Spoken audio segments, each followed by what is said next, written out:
Nestled in Africa's towering peaks sits a country that defies every expectation you might have about the continent. It's freezing cold, surrounded entirely by South Africa, and covered in snow for half the year. Yet beneath this unique landscape lies one of humanity's most heartbreaking statistics. In 2025, this mountain kingdom still holds one of the world's lowest life expectancies at just 58 years. Despite substantial international aid and rich diamond mines, its people are dying at rates that shock even global health experts. The answer to what's killing an entire nation lies not just in disease or poverty, but in the very mountains that define it. The kingdom in the clouds. Geography that shapes destiny. This mountain kingdom sits at an average elevation of 1,400 meters above sea level, making it the highest low point of any nation on Earth. Lesotho's geography creates obstacles to survival that exist nowhere else in Africa. While most African nations battle disease and poverty on flat terrain with access to transportation networks, Lesotho's people fight these same battles while trapped thousands of meters above sea level in some of the world's most isolated mountain communities.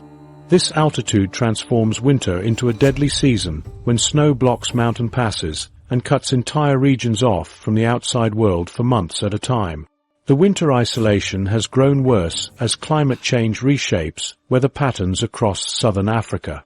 Traditional seasonal cycles that communities once relied on for planning have become unpredictable.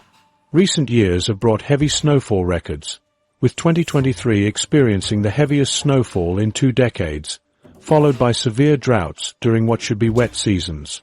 These extreme swings leave communities unable to prepare adequately for either emergency. When snow blankets the mountain passes, it doesn't just inconvenience travelers.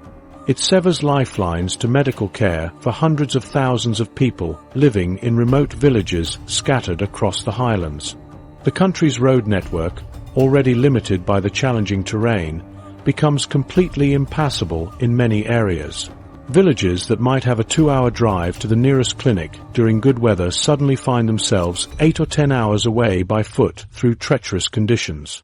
For someone experiencing a heart attack or complications during childbirth, this isolation proves fatal. Satellite surveys show many mountain villages are hours from clinics, leading to maternal mortality rates several times the national average.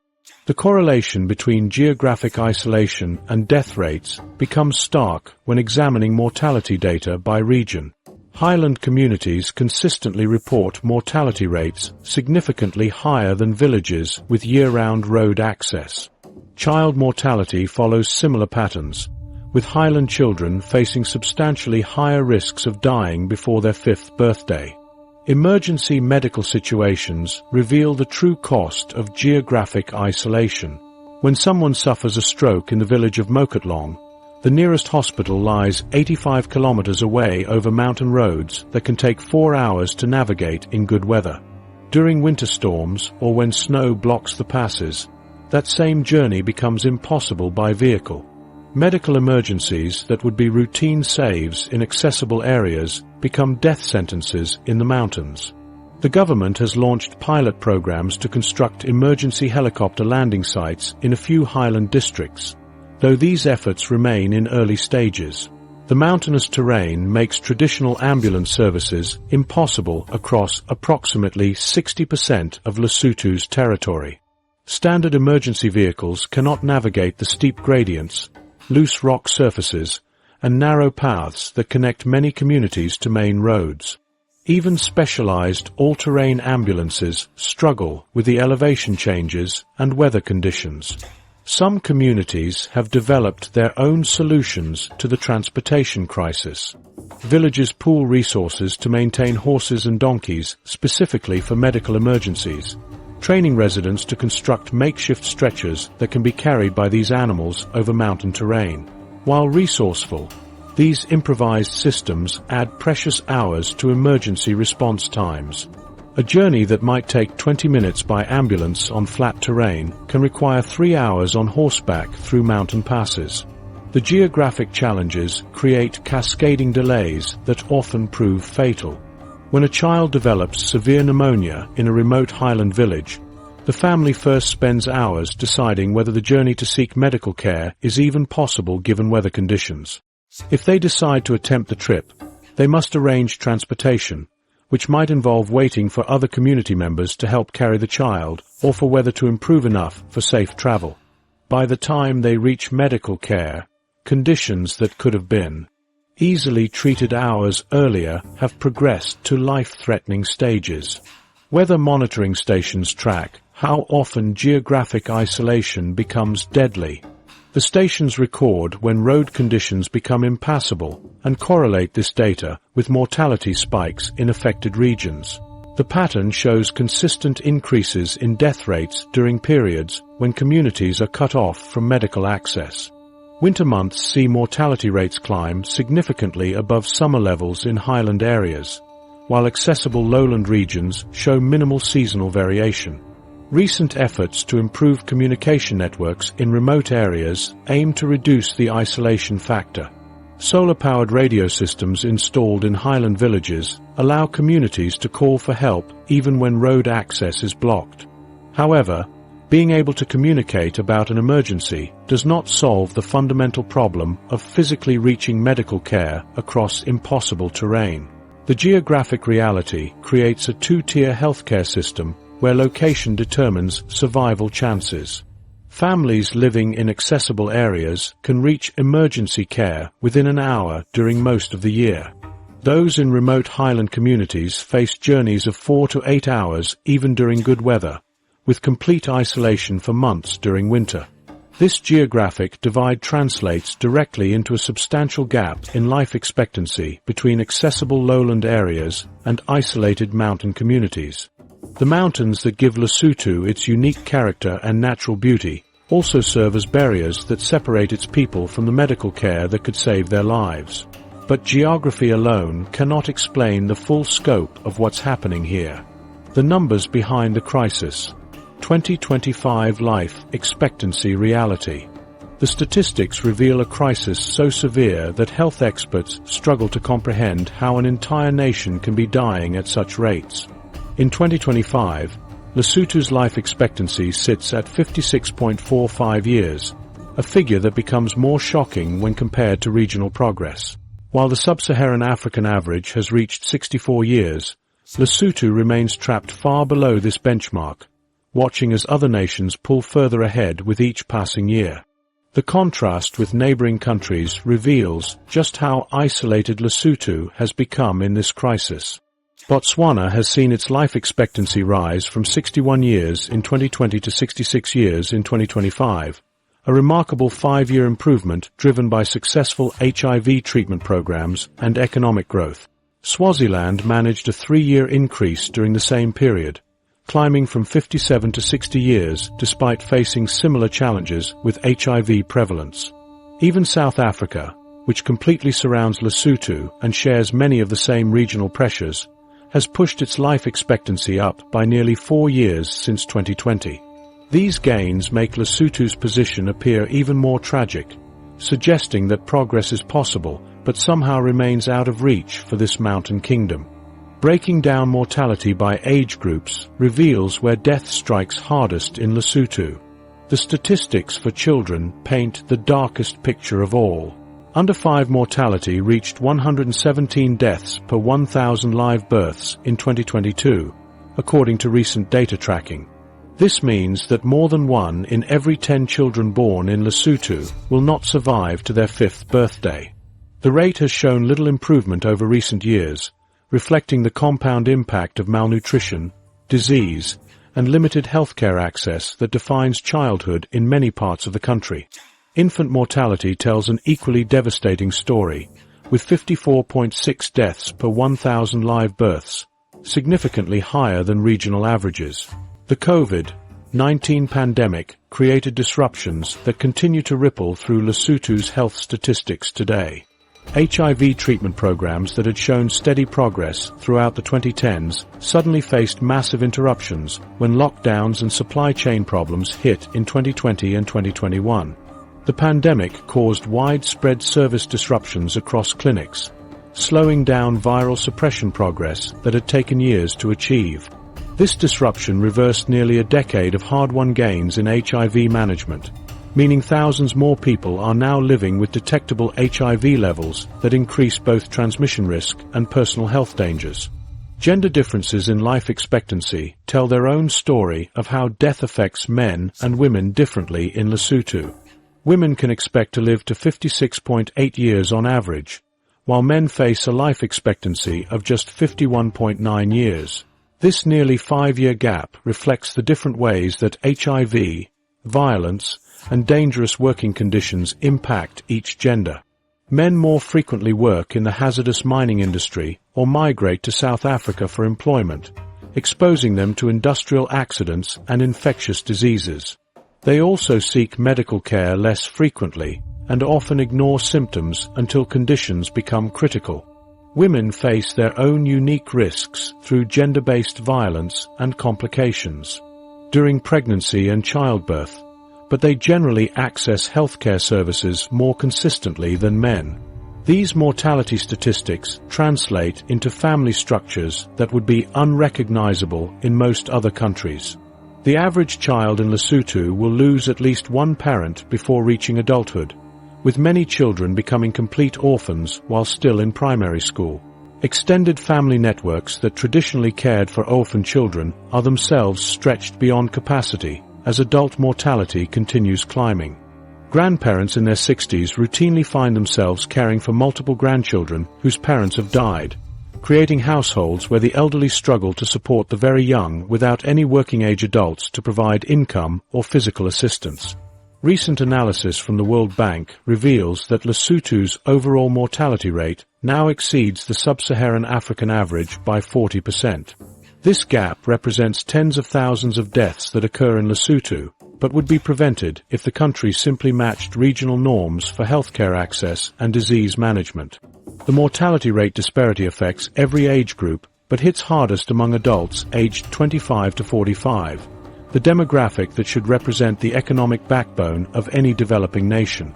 Geographic location within Lesotho determines survival chances almost as much as age or gender. Life expectancy in the capital city of Maseru reaches 61 years, a figure that approaches respectability by regional standards. However, this urban advantage disappears rapidly as you move into the highland districts.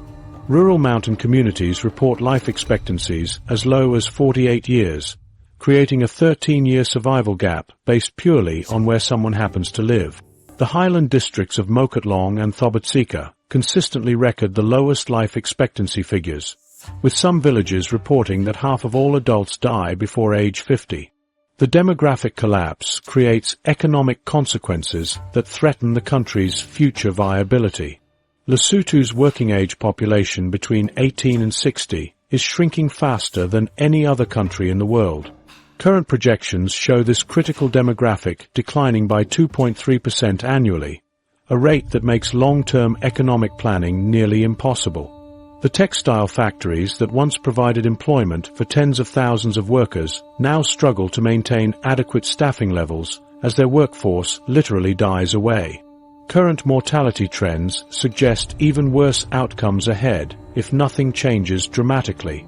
Mathematical projections based on existing death rates indicate that life expectancy could drop below 50 years by 2030. Pushing Lesotho into territory that would make it the shortest-lived nation in recorded human history. The trajectory appears almost inevitable unless the multiple crises driving early death can be addressed simultaneously and aggressively. Behind these devastating numbers lies a single disease that continues to ravage the population despite decades of international intervention. The HIV epidemic, progress and persistent challenges. HIV prevalence in Lesotho remains stubbornly fixed at 21.1% among adults in 2025, placing the Mountain Kingdom among the countries with the highest HIV rates globally. This figure has shown minimal variation over the past several years, revealing how prevention programs have reached a plateau rather than continuing the downward trajectory that health experts once predicted. New infections have stabilized at approximately 13,000 annually, a number that neither climbs dramatically nor falls significantly from year to year. Prevention programs face obstacles that extend far beyond simple lack of funding or medical resources. Traditional cultural practices continue to influence behavior patterns despite extensive education campaigns that have run for over 2 decades. Male circumcision rates remain low in many communities, hovering around 42% nationally, well below the 80% target that health officials believe could significantly reduce transmission rates. Cultural resistance to the procedure stems from traditional beliefs about masculinity and concerns about altering practices that have existed for generations. Even when circumcision is performed, it often happens through traditional ceremonies that may not follow medical safety protocols. Multiple partnership patterns persist across various segments of society, creating transmission networks that prevention messages struggle to interrupt. Research indicates that approximately 35% of sexually active adults maintain concurrent relationships, meaning they have overlapping rather than sequential partners. These patterns exist among both men and women, though they manifest differently based on gender roles and economic circumstances. Men often maintain relationships with women in different locations, particularly when work requires travel or migration. Women may enter relationships with multiple partners for economic survival, especially in areas where formal employment opportunities remain limited. The migrant labor system that sends thousands of Lesotho men to work in South African mines creates a highway for HIV transmission between communities. An estimated 45,000 men work in South African mines at any given time, with most returning home every few months for brief visits before departing again for extended periods. This circular migration pattern exposes workers to HIV in mining communities where prevalence rates often exceed 40%, then carries the virus back to rural Lesotho villages that might otherwise have limited exposure. Mining companies have implemented HIV testing and treatment programs, but coverage remains incomplete and many workers avoid testing due to fears about job security. Treatment adherence presents another layer of complexity in the HIV response. While national averages suggest that 78% of people on antiretroviral therapy maintain good adherence, this figure masks dramatic regional variations. Recent studies document adherence rates dropping to just 40% in remote mountain villages where healthcare access requires long journeys over difficult terrain. Patients in these areas often ration their medications, taking pills every other day or skipping doses entirely when supplies run low. The irregular dosing patterns increase the risk of developing drug resistance while maintaining viral loads at levels that facilitate transmission to partners. Pre-exposure prophylaxis introduction in 2023 represented a significant advancement in prevention technology, but uptake has disappointed health officials. Cultural resistance centers on beliefs that taking medication when not sick violates traditional approaches to health and healing. Some communities view PrEP as encouraging promiscuous behavior or undermining moral values around sexual relationships. Religious leaders have expressed mixed messages about the medication, with some supporting it as a life-saving intervention, while others worry it promotes sexual activity outside marriage. Mother-to-child transmission rates reveal another area where progress has stalled despite available interventions. The current rate of 8.2% exceeds the regional average of 5.4% and remains well above the elimination threshold of 2% that would indicate effective prevention programs. Factors contributing to persistent transmission include late entry into prenatal care, irregular clinic attendance during pregnancy, and challenges with maintaining viral suppression during breastfeeding periods. Rural women often deliver babies at home with traditional birth attendants rather than in health facilities where prevention interventions could be implemented. Political instability since 2022 has disrupted the consistent funding streams that HIV programs require for effectiveness. Changes in government leadership led to reviews of existing contracts and partnerships, creating months-long gaps in service delivery while new agreements were negotiated. The uncertainty affected both international donor relationships and domestic program implementation. Some HIV testing sites closed temporarily due to supply shortages, while community health worker programs experienced payment delays that led to reduced outreach activities. PEPFAR funding reductions have created particular challenges for program sustainability. The United States government has contributed over $380 million to HIV programs in Lesotho since 2006, but recent budget cuts have forced difficult decisions about which services to maintain. Some implementing partners received termination notices in 2024, leading to disruptions in services that had been running continuously for years.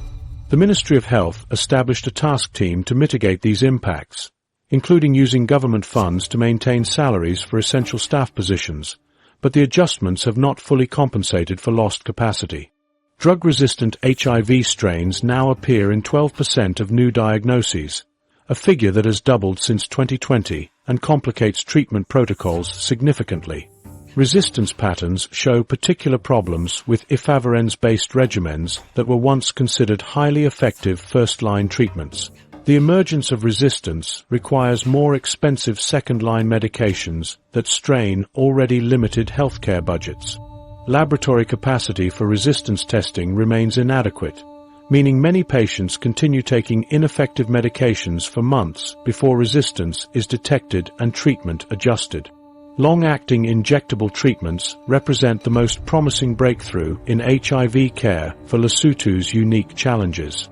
These medications require administration only every 2 months rather than daily pills, potentially solving adherence problems that plague rural populations. Pilot programs launched in 3 districts during 2024 show encouraging early results, with 94% of participants maintaining scheduled injection appointments, compared to 67% daily pill adherence in comparison groups. The injectable formulations eliminate concerns about medication storage, transportation, and daily reminder systems that create barriers in remote communities. TB is the leading cause of death among people living with HIV, closely linked to immunosuppression. This connection reveals how HIV weakens immune systems to the point where other diseases become fatal threats. The relationship between these 2 diseases creates a deadly cycle that extends far beyond what either condition could accomplish alone. Tuberculosis, the silent killer in the mountains. Tuberculosis operates as a silent epidemic that claims approximately 2,800 lives annually in Lesotho, making it one of the deadliest diseases in the Mountain Kingdom. The disease spreads quietly through communities, often going undiagnosed for months, while victims unknowingly infect family members and neighbors. TB receives far less international attention than HIV despite causing devastating mortality rates that exceed global averages by alarming margins. Lesotho's extreme altitude and bitter cold winters create ideal conditions for tuberculosis transmission that exist nowhere else in Africa. The thin air at elevations above 2,000 meters forces people to spend long periods indoors during the harsh winter months, crowding into poorly ventilated spaces where TB bacteria thrive. Traditional rondavel houses, with their circular design and small windows, trap stagnant air for hours at a time.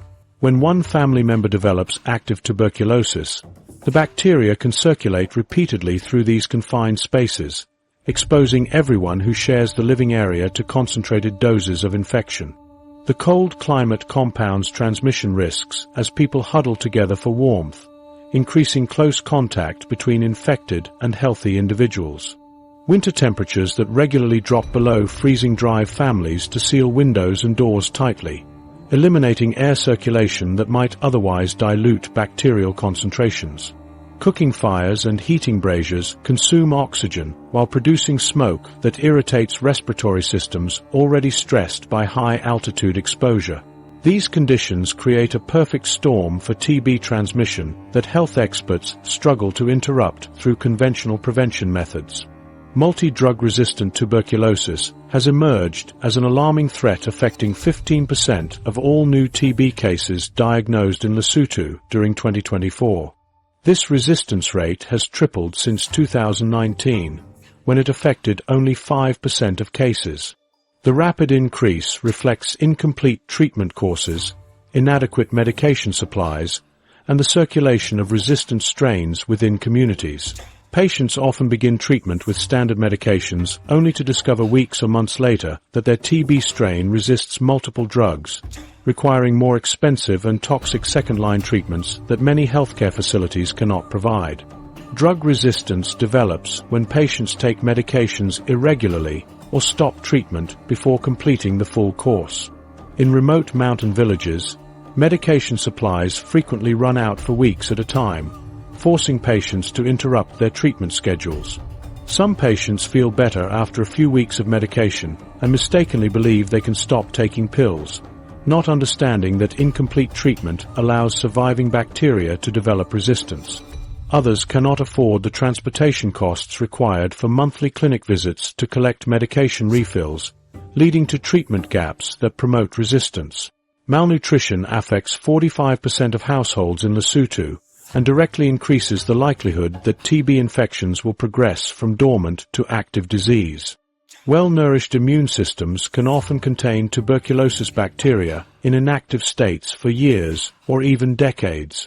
However, undernourished individuals lack the immune strength to keep TB infections suppressed, allowing bacteria to multiply and spread throughout the lungs and other organs. The combination of chronic hunger and TB infection creates a downward spiral where the disease reduces appetite and energy levels, leading to further weight loss that weakens immune responses. Protein deficiency proves particularly dangerous for TB patients, as immune cells require adequate protein to function effectively. Many families in highland areas survive primarily on maize and potatoes, with meat or other protein sources available only occasionally. This dietary pattern leaves immune systems poorly equipped to fight off infections like tuberculosis. Children suffering from malnutrition show especially high rates of TB progression, with the disease often spreading to their brains or bones rather than remaining confined to the lungs. Diagnostic challenges plague TB control efforts across rural Lesotho, where most health clinics lack X-ray machines or trained technicians capable of reading chest images. Tuberculosis diagnosis traditionally relies on chest X-rays to identify lung damage characteristic of the disease, but only 23% of rural clinics possess functioning X-ray equipment. The nearest X-ray facility might be located hours away over mountain roads, making diagnostic imaging impossible for many patients. Sputum testing offers an alternative diagnostic method, but samples must be transported to central laboratories where results may not return for weeks.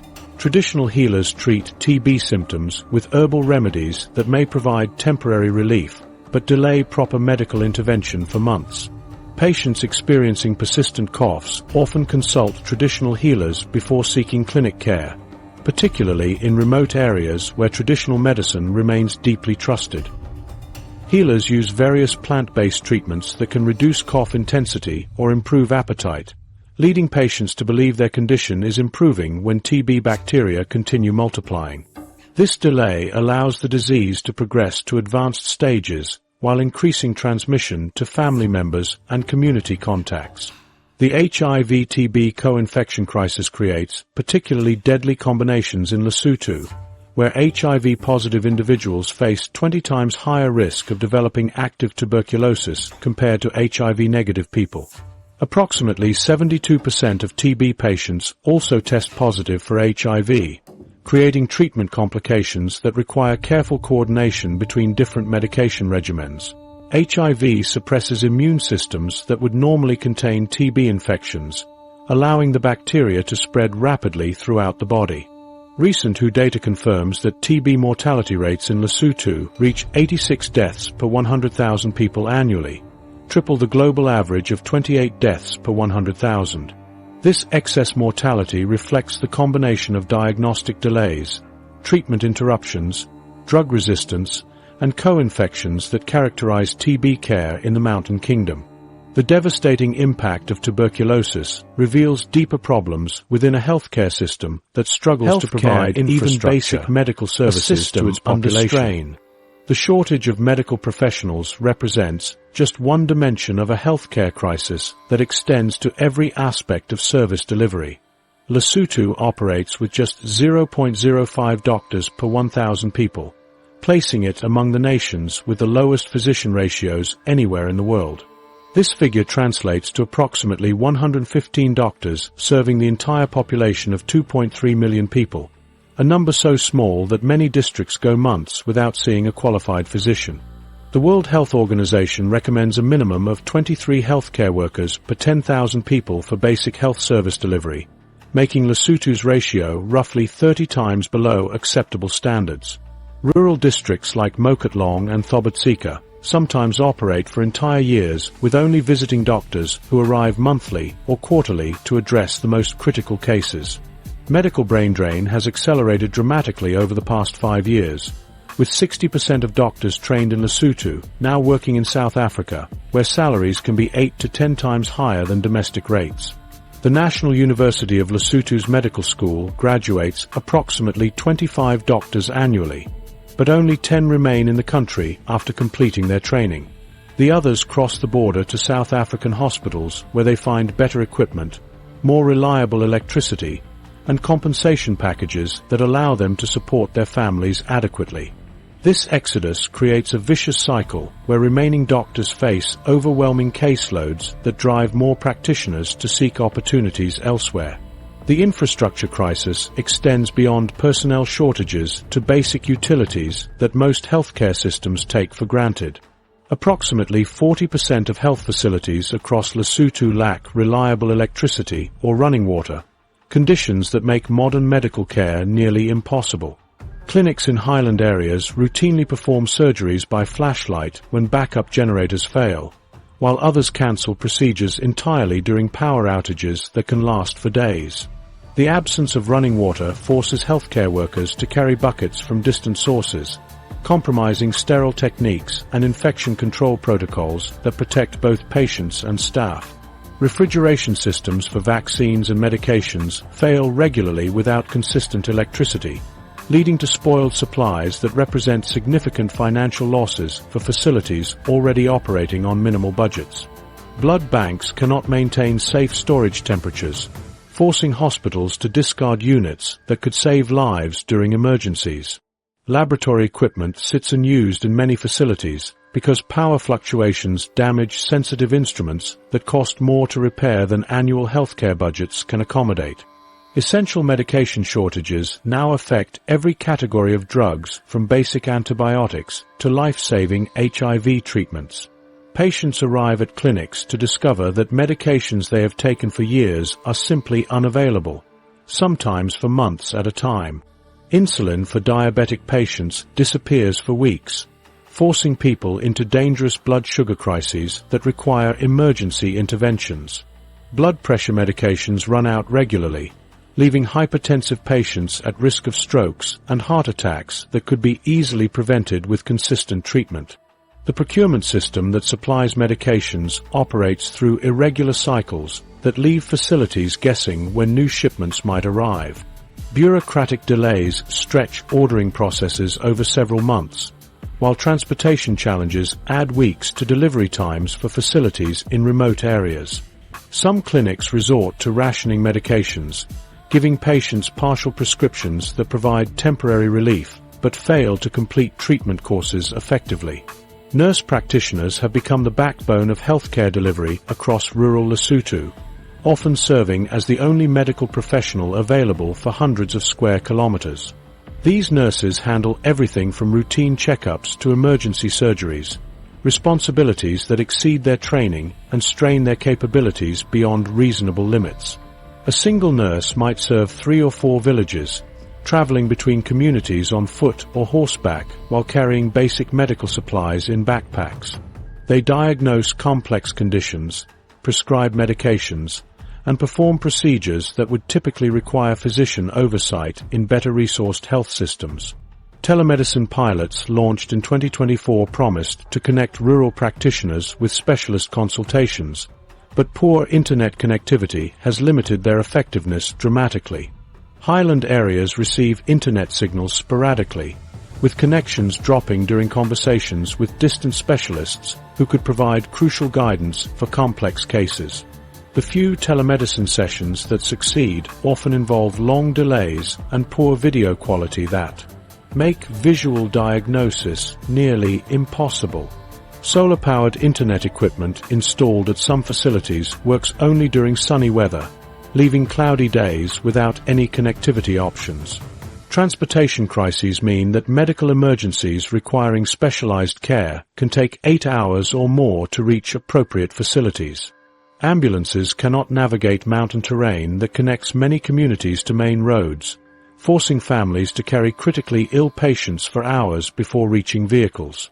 Helicopter medical evacuations exist only for the most extreme cases and depend on weather conditions that frequently prevent flights during winter months when emergencies spike. Traditional healers fill healthcare gaps left by the collapsed formal medical system, treating an estimated 80% of the population for various conditions.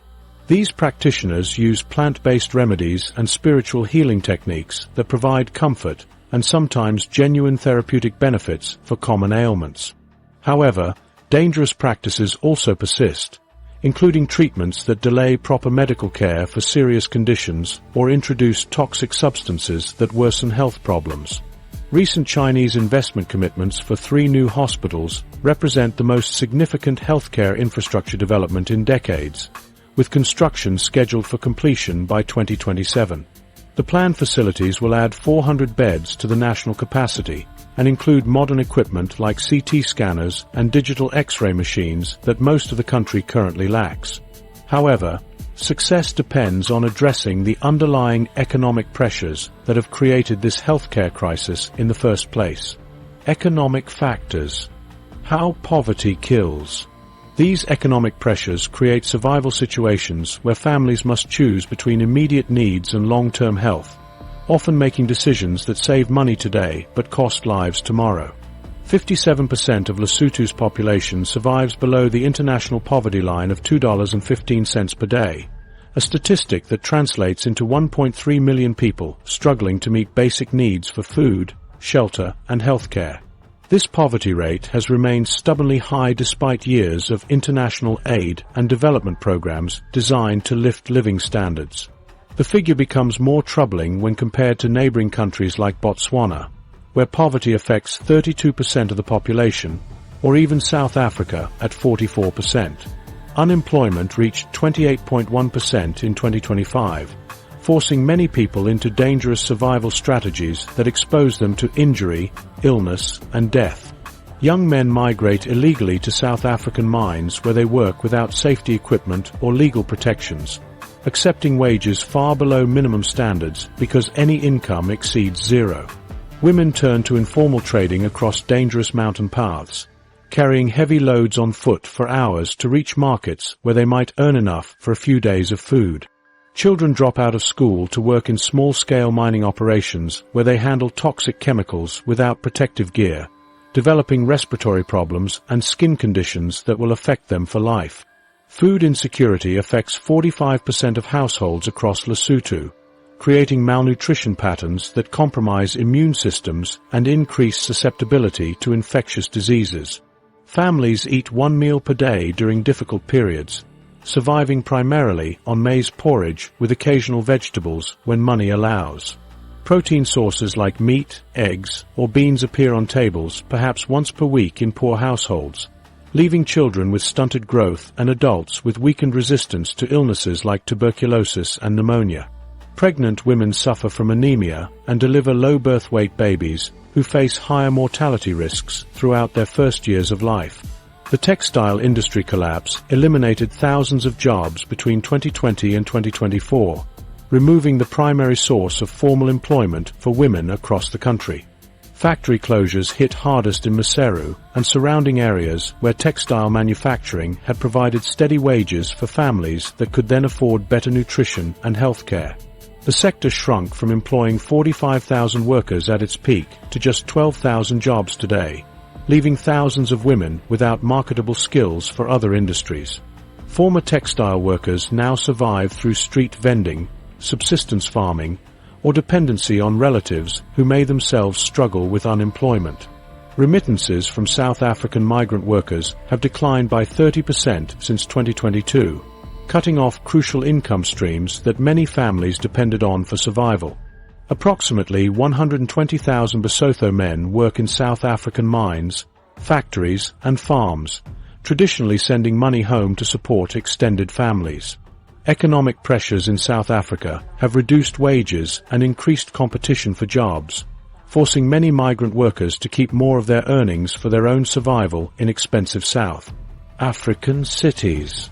Families that once received regular monthly payments now receive irregular amounts that cannot be counted on for basic expenses like food or medical care. Families face impossible choices between purchasing food and seeking medical treatment, decisions that often prove fatal when delayed care allows treatable conditions to become critical. A mother watching her child develop pneumonia symptoms must weigh the cost of clinic fees and transportation against money needed for that week's food. Treatment for chronic conditions like diabetes or hypertension requires monthly medication costs that equal a family's entire food budget, forcing people to ration pills or skip doses entirely. Emergency medical situations bankrupt families who must sell livestock, tools, or household items to pay for hospital care, leaving them even more vulnerable to future health crises. Climate change has reduced agricultural output by 25% since 2020, worsening food security in a country where 70% of rural households depend on farming for survival. Unpredictable rainfall patterns leave crops withering during unexpected dry spells, while sudden floods wash away entire harvests that families spent months cultivating. Traditional farming calendars no longer provide reliable guidance as weather patterns shift dramatically from year to year. Drought periods now last longer and arrive more frequently, killing livestock that represent the primary wealth storage system for rural families. Economic stress contributes directly to domestic violence and risky behaviors that accelerate disease transmission throughout communities. Men who cannot find work or provide adequately for their families often turn to alcohol abuse and violent behavior toward wives and children. Women trapped in abusive relationships lack economic independence to leave dangerous situations, remaining vulnerable to violence that increases their risk of HIV infection. Young people with no employment prospects engage in transactional sex or multiple partnerships to survive economically, spreading HIV and other sexually transmitted infections through communities already struggling with high disease burdens. Recent diamond discoveries in the Likabong and Cow mines could potentially provide economic relief if properly managed, and if revenues reach the general population rather than remaining concentrated among political elites. However, previous mining ventures have often failed to benefit ordinary citizens, with profits flowing to foreign companies and politically connected individuals while environmental damage affects local communities. The success of these new mining projects depends on transparent governance structures that ensure mining revenues support broad-based economic development. The economic desperation that drives families into impossible survival choices also creates conditions where violence becomes normalized as a response to stress and powerlessness.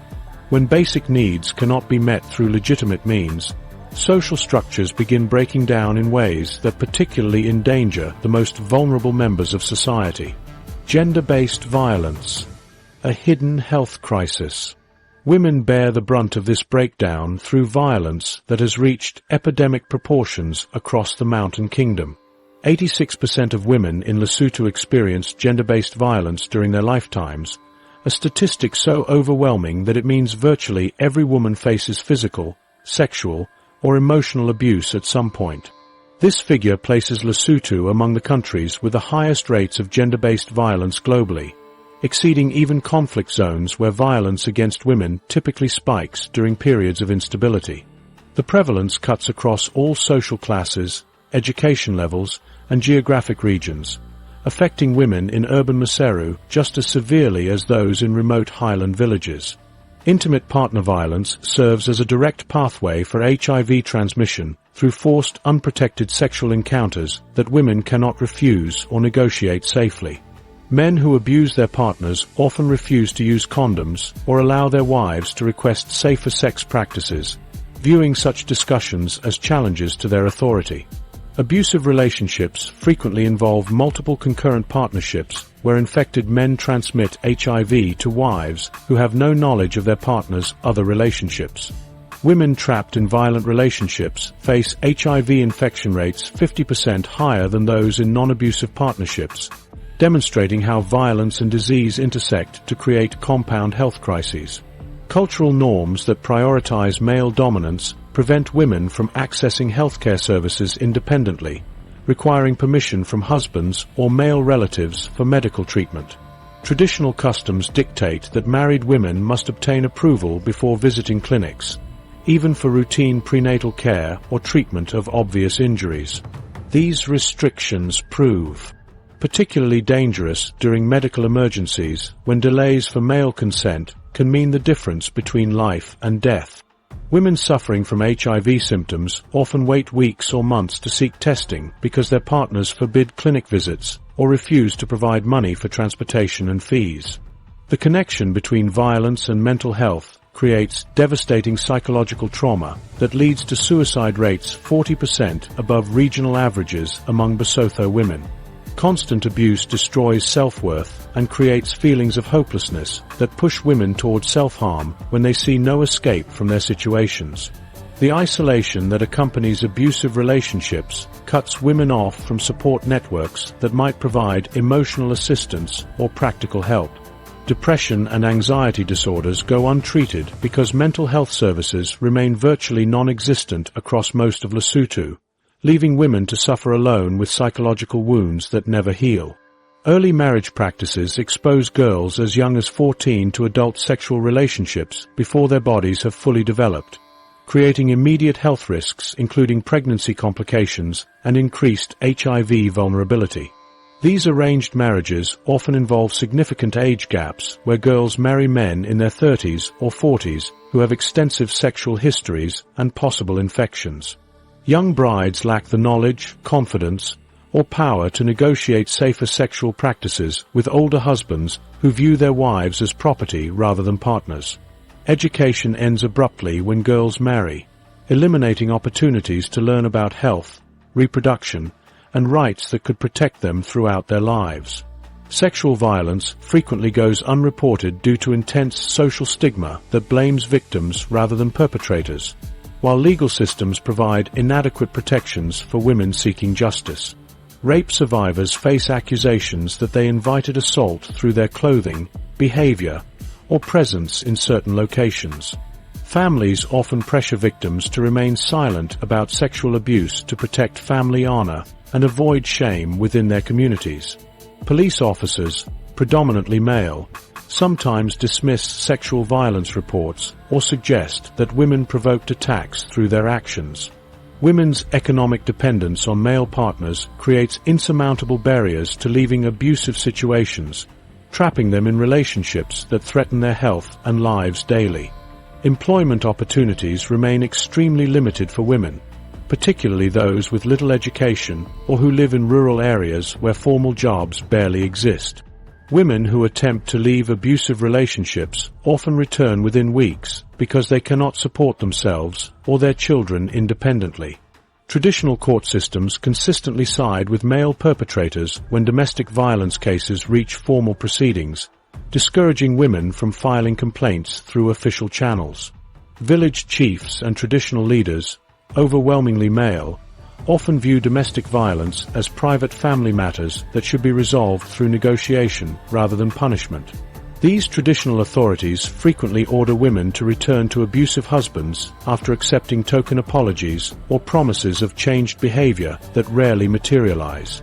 Recent data shows domestic violence increased by 35% during COVID-19 lockdowns when families were confined together for extended periods without usual social supports or economic activities.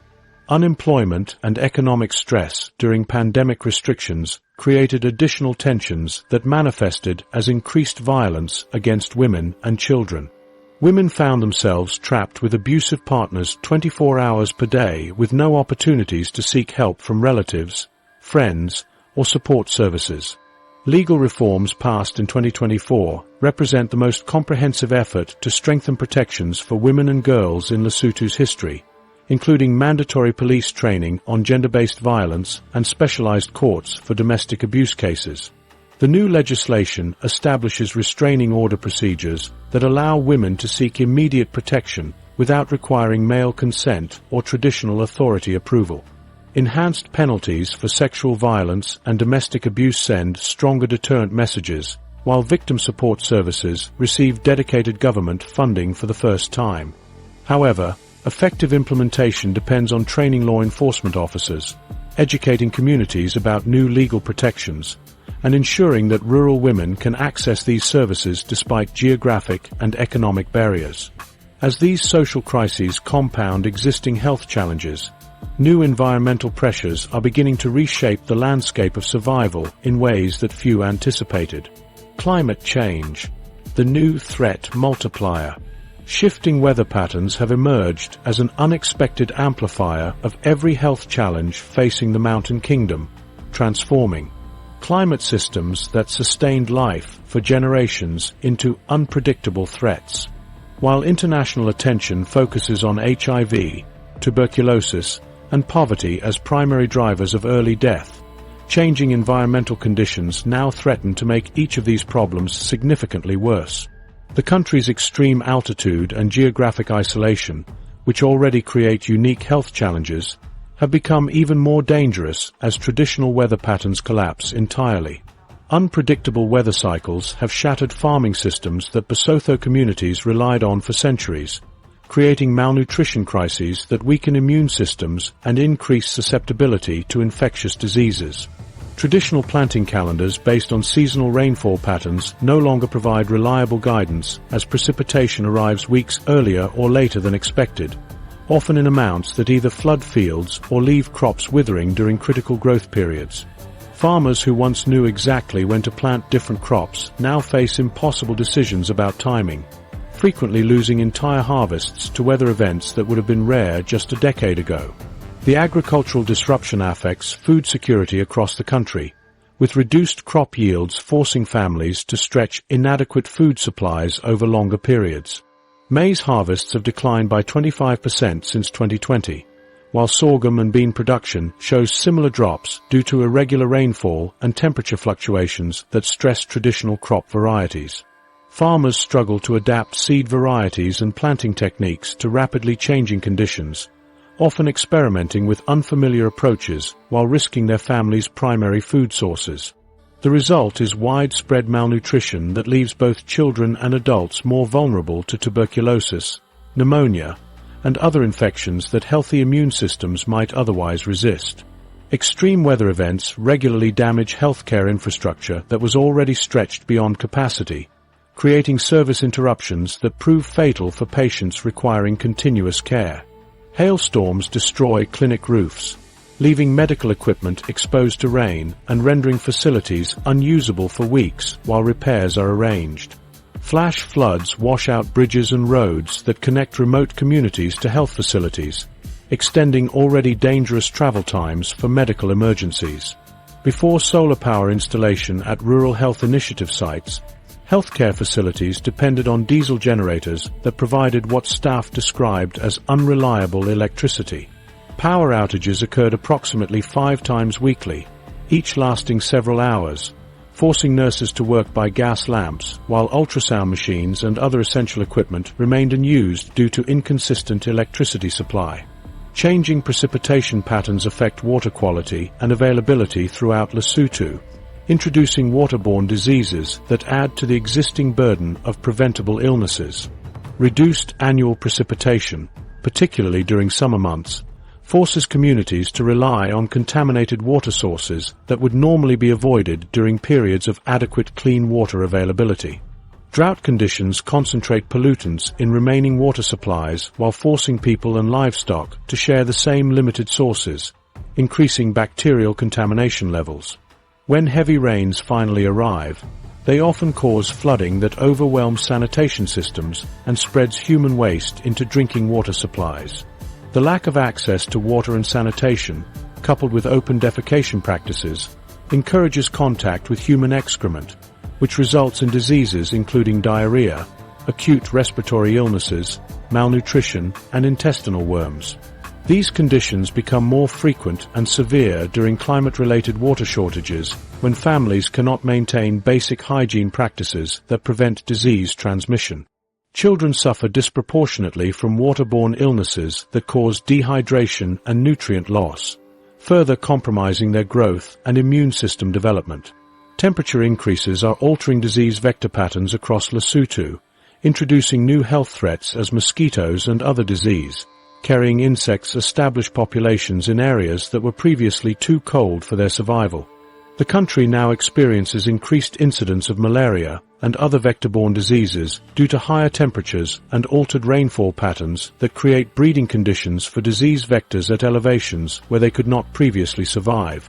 Traditional highland communities that never faced malaria risk now require prevention measures and treatment capabilities that local health systems are unprepared to provide. Drought conditions force rural families to migrate to urban slums around Maseru, where poor sanitation and severe overcrowding create ideal conditions for disease transmission. In 2019, drought affected 433,000.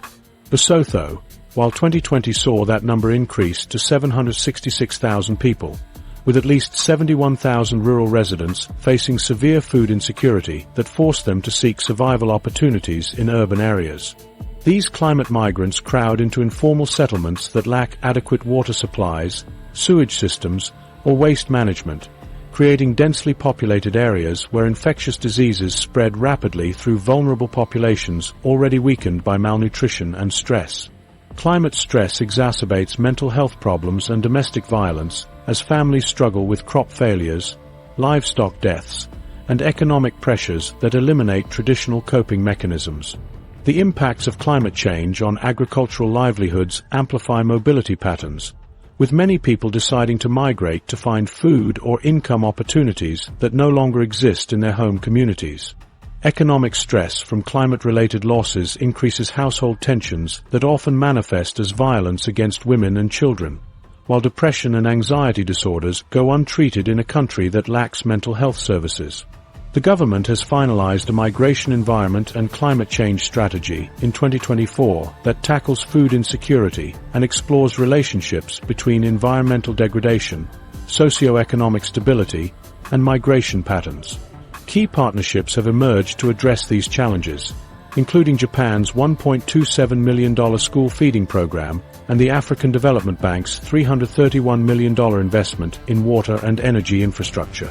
However, the scale of climate-related health threats continues to outpace these interventions, raising fundamental questions about whether external assistance can address problems this complex and interconnected. And failures.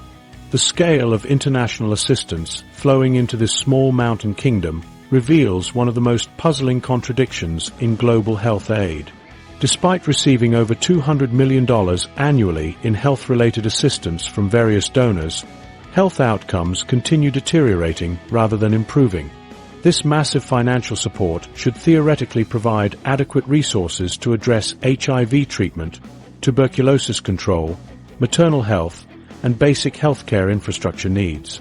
Instead, the country maintains its position as having one of the world's lowest life expectancies while absorbing aid amounts that exceed the entire GDP of some African nations. The United States government has contributed over $380 million to Lesotho's HIV response through PEPFAR since 2006, representing one of the most substantial per capita health investments anywhere in Africa. These funds supported antiretroviral treatment programs, prevention initiatives, and healthcare system strengthening across all 10 districts. However, HIV prevalence rates have remained stubbornly high despite this enormous investment, with new infections continuing at alarming rates and treatment adherence problems persisting in rural areas where aid programs struggle to maintain consistent service delivery. Aid dependency has systematically weakened local health system capacity rather than strengthening it as intended by donor programs. International organizations often establish parallel systems that operate independently from government health services, creating dual structures that compete for the same pool of qualified healthcare workers. These parallel systems typically offer higher salaries and better working conditions than government facilities, drawing the most skilled nurses and doctors away from public clinics that serve the majority of the population. When aid programs end or funding decreases, these parallel systems collapse while government facilities remain understaffed and under-resourced. Competing donor priorities create fragmented health programs that operate without coordination or strategic alignment with national health policies. Different donors focus on specific diseases or interventions, leading to situations where communities receive excellent HIV treatment services while lacking basic maternal health care or childhood vaccination programs. The European Union's 2021 to 2027 program allocated €83 million for health and water initiatives, while Japanese funding targets school feeding programs, creating patchwork coverage that leaves significant gaps in essential health services. This fragmentation forces the Ministry of Health to manage dozens of separate reporting requirements, evaluation systems, and implementation protocols that consume administrative capacity without improving health outcomes. Corruption scandals have diverted millions of dollars meant for healthcare improvements into private accounts or inappropriate expenditures that provide no benefit to patients or health systems. Recent investigations revealed procurement irregularities where medical equipment purchases involved inflated prices and kickback arrangements between government officials and international suppliers. Medicine procurement contracts showed similar patterns of price manipulation, with essential drugs purchased at costs significantly above market rates, while portions of budgets disappeared entirely through fraudulent billing practices. These corruption schemes directly reduce the resources available for patient care while undermining donor confidence in government financial management. Short-term project cycles prevent the long-term health system strengthening that Lesotho desperately needs to address its health crisis sustainably. Most donor programs operate on 3 to 5 year cycles that prioritize quick wins and measurable short-term outcomes rather than the decade-long investments required to build effective health systems. Training programs for healthcare workers end just as participants begin developing expertise, while infrastructure projects lack maintenance funding beyond initial construction phases. This short-term approach creates cycles where programs show initial promise before deteriorating when funding shifts to new priorities or different geographic areas. International staff working on aid programs often earn salaries 20 times higher than their local counterparts, creating resentment and brain drain that undermines program sustainability. A foreign technical advisor might earn $8,000 monthly, while Lesotho doctors working in the same programs receive $400 monthly salaries that barely cover basic living expenses. These salary disparities encourage qualified locals to seek positions with international organizations rather than building careers within government health systems that need their expertise most. The high costs of international staff also consume large portions of aid. Budgets that could otherwise fund direct health services or local capacity building initiatives. Aid fatigue has emerged among major donors frustrated with the lack of measurable progress despite years of substantial investments in Lesotho's health sector. The US government recently announced funding cuts to several health programs after evaluations showed minimal improvement in key health indicators despite consistent financial support over multiple years. Some USAID implementing partners have received termination notices, causing disruptions in services that had operated continuously for years. The Ministry of Health established a task team to map affected projects and identify mitigation measures, including government payment of salaries for essential staff, but these adjustments cannot fully compensate for lost capacity. However, successful aid programs demonstrate that well-designed international support can create sustainable improvements when implemented with genuine local ownership and long-term commitment. The Lesotho-Boston Health Alliance has operated continuously since 2006, building local capacity while maintaining consistent service delivery in rural areas that other programs struggle to reach. This partnership focuses on training Lesotho healthcare workers rather than importing international staff, creating sustainable expertise that continues functioning regardless of funding fluctuations. The government of Japan's contribution of $1.27 million to strengthen food assistance for 50,000 pre-primary school children through Lesotho's National School Feeding Program represents another model of effective aid that builds on existing government systems rather than creating parallel structures.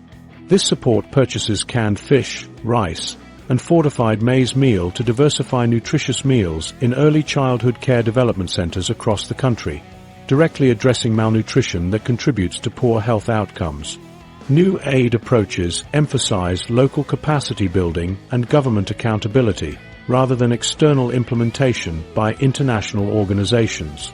The World Bank's recommendations focus on establishing fiscal rules and stabilization funds that could improve public resource management, ensuring that both domestic revenues and international aid have stronger impacts on development outcomes.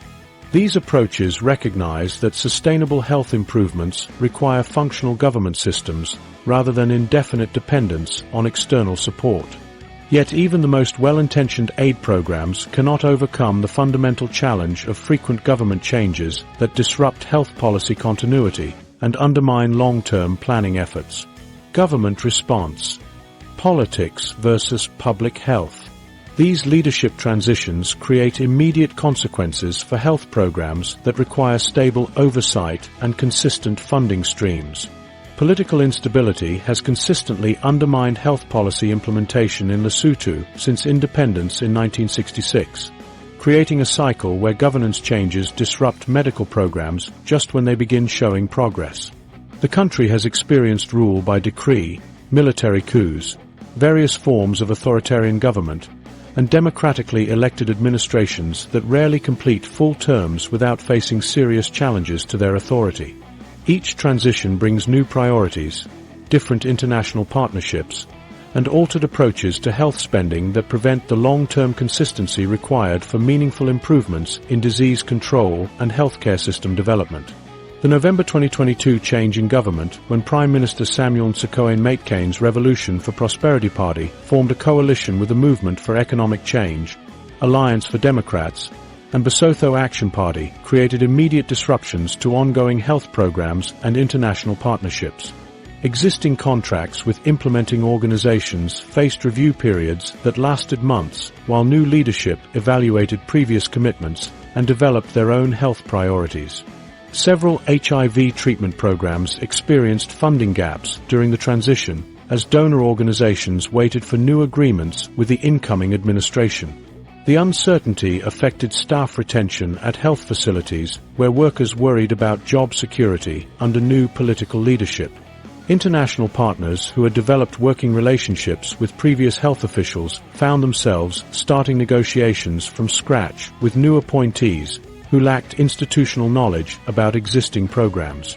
PEPFAR implementing partners reported delays in quarterly disbursements as new oversight mechanisms were established, creating cash flow problems that affected service delivery in rural clinics.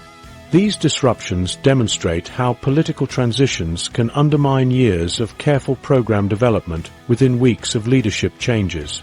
Corruption in health. Procurement has created persistent shortages of essential medicines that directly contribute to preventable deaths across the healthcare system. Recent investigations revealed systematic price inflation in pharmaceutical contracts, where government officials received kickbacks from suppliers in exchange for approving purchases at costs significantly above market rates. Essential medications like antibiotics, pain relievers, and chronic disease treatments disappeared from clinic shelves for months, while procurement officers delayed new orders to maximize opportunities for fraudulent billing schemes. The corruption extends beyond simple price manipulation to include ghost deliveries where payment is made for medicines that never arrive at health facilities. Clinic managers report receiving delivery confirmations for supplies they never see, while accounting records show payments to suppliers who provided no actual goods or services. This systematic theft of healthcare resources forces patients to purchase medications privately at costs that exceed monthly incomes for most families. Many people simply go without treatment rather than face financial ruin from buying essential medicines. Political appointments to health leadership positions consistently prioritize party loyalty over medical expertise, creating management structures where crucial decisions are made by individuals who lack understanding of healthcare delivery challenges. The Ministry of Health leadership changes with each new government, regardless of whether incoming officials possess relevant qualifications or experience in public health management. District health officers often receive appointments based on their political connections rather than their ability to coordinate complex medical programs across difficult terrain. These political appointees frequently reverse policies implemented by their predecessors without considering the medical evidence or community impact of such changes. New leadership may abandon successful pilot programs simply because they were initiated under previous administrations, wasting years of development work and international investment. Clinical protocols for disease management change arbitrarily when politically appointed officials decide to implement their own approaches without consulting medical professionals who understand treatment requirements. Election cycles create short-term thinking patterns that consistently neglect the long-term health investments required to address Lesotho's mortality crisis effectively. Political candidates make health promises designed to win votes, rather than based on realistic assessments of what interventions would actually save lives. Campaign pledges often focus on visible projects like new clinic buildings, rather than less glamorous, but more essential needs like training healthcare workers or establishing reliable medication supply chains. Politicians face pressure to demonstrate immediate results that can be highlighted during the next election campaign, leading to resource allocation decisions that prioritize quick wins over sustainable improvements. Preventive care programs that could reduce disease transmission over decades receive less attention than emergency interventions that provide dramatic short-term results but fail to address underlying causes of poor health outcomes. This electoral cycle mentality prevents the sustained investment required for meaningful progress against complex health challenges.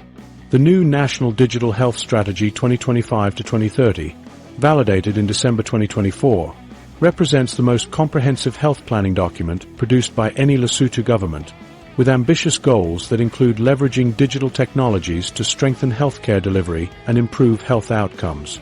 The strategy aligns with UN frameworks emphasizing digital transformation to advance sustainable development goals while focusing on strengthening healthcare professional competencies through evidence-based digital health interventions.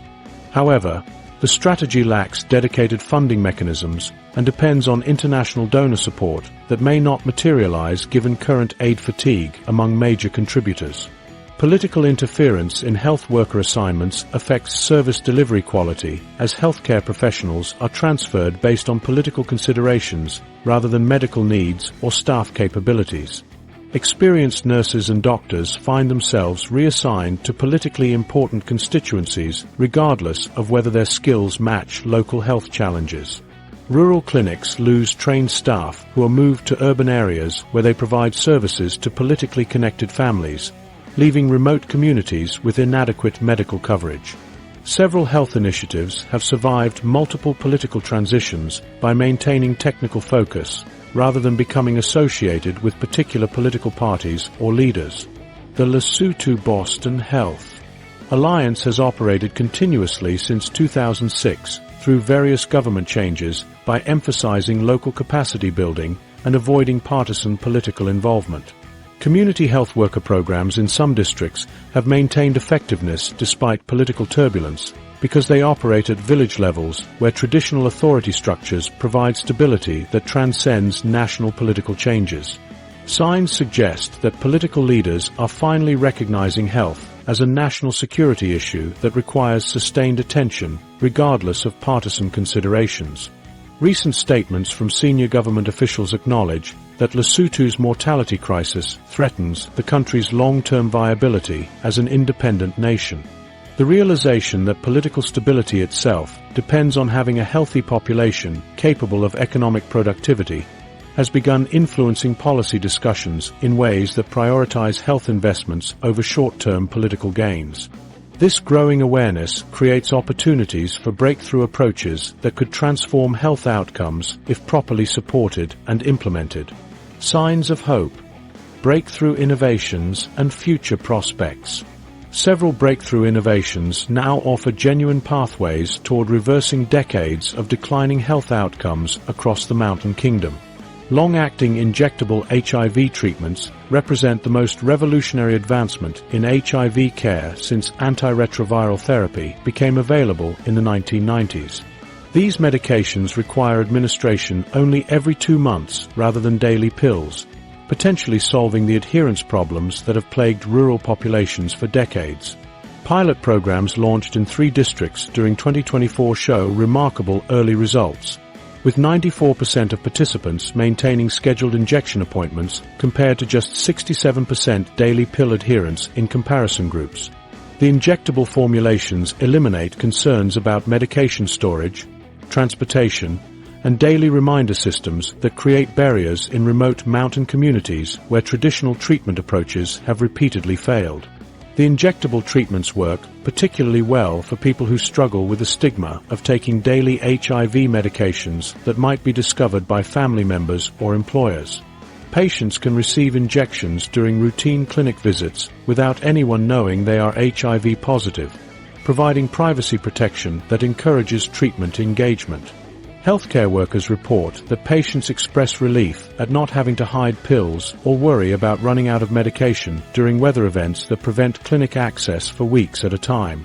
Lesotho has already surpassed the UNAIDS 90-90-90 targets, with 90% of adults living with HIV knowing their status, 97% of those aware receiving antiretroviral therapy, and 92% of those on ART achieving viral load suppression.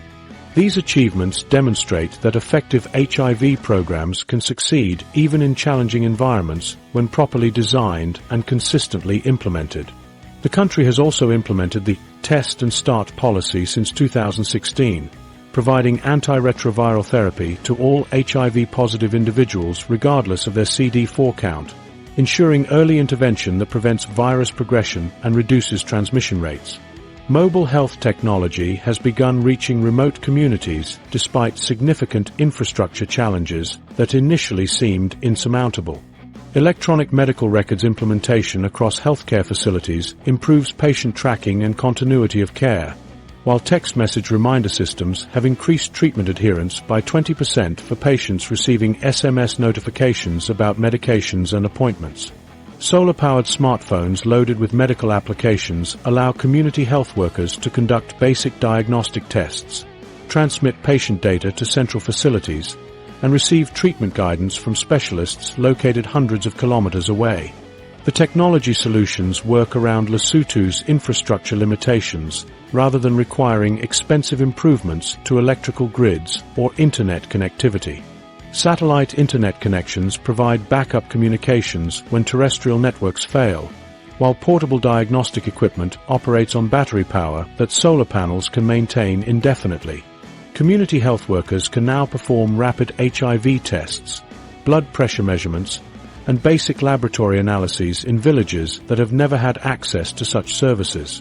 The National Digital Health Strategy 2025-2030, validated in December 2024, aims to leverage technologies like remote monitoring and big data analytics to improve healthcare delivery and enhance medical diagnoses. This strategy focuses on strengthening healthcare professional competencies through evidence-based digital health interventions while promoting person-centered care across the health system. The comprehensive approach aligns with UN frameworks for advancing sustainable development goals through digital transformation. Community health worker programs have emerged as the most successful innovation for improving rural healthcare access in areas where traditional clinic-based services cannot reach effectively.